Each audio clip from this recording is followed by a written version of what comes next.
Welcome to Explain America. I'm your host, Kyle Becker. Well, if you've been following the saga of the Texas Democrats, just keeps going on and on and on without any final resolution. And one of the things that we've been keeping an eye on is the actual arrest of these Democrats that go out of state. Well, a judge just delivered a ruling that goes a long way towards figuring out if they're actually going to be arrested. Before we get into that, please like, share, comment, Explain America. We appreciate your support for common sense journalism. Now, this whole time that we've been following this Texas Democrat story, and about 60 of them fled the state to go to Illinois, to go to Massachusetts and New York by accounts. And Illinois has delivered a ruling. Judge Scott Larson of the 8th Circuit Court of Illinois, he rejected Ken Paxton and Dustin Burrows' petition, Dustin Burrows being the speaker at the Texas House, to extend a Texas civil arrest warrant issued on August 8th for Democrats who fled. The judge said that even if his court was to rule in the case, it could only decide whether the Democratic representatives had willfully disobeyed a court order, could not order them to return to Texas. But here's the thing, that's all fine and dandy. Texas Governor Greg Abbott said he will just immediately call a new session on Friday, and it looks like the Democrats are going to have to come back anyways. So they're capitulating, they're surrendering, but they're trying to make a big show of this. It's actually quite sad what they're having to say. They're basically saying that this is an assault on voting rights, to have new districts, and they made a big stink out of the flood relief. Of course, this was a big sham because they could just vote on that as well if they had showed up, which they didn't. They broke the law and left the state.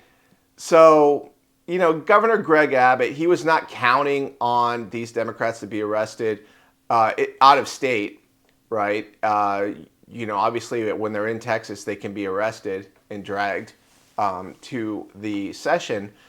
But when they're out of state, it was always going to be a very dicey situation to arrest them in another state. You're not going to see that from the states that they fled to anyways. They weren't going to agree to that.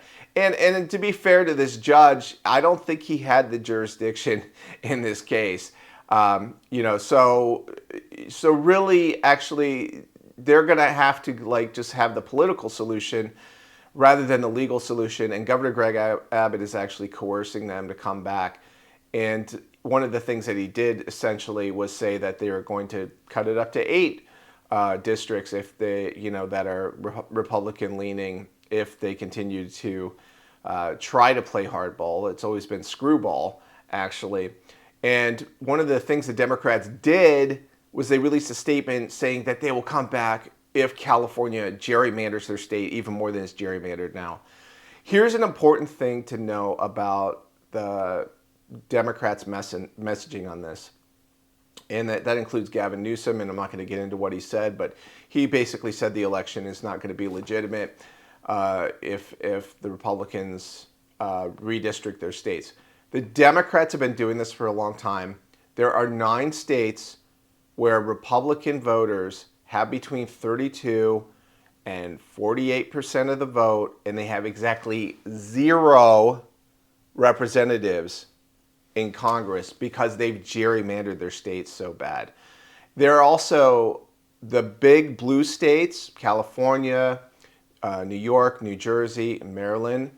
They're also districted in such a way that the Democratic representation in those states far exceeds the vote of Republicans. So we're seeing Republican votes of between 35 and 45% in these blue states, and they wind up with between 20 and 30% representation in Congress. But the Democrats have 0 problem with that. They don't care. The issue is never the issue with the Democrats. The issue is their power. So if you have any thoughts about this subject, please like, share, comment, Explain America. We appreciate your support.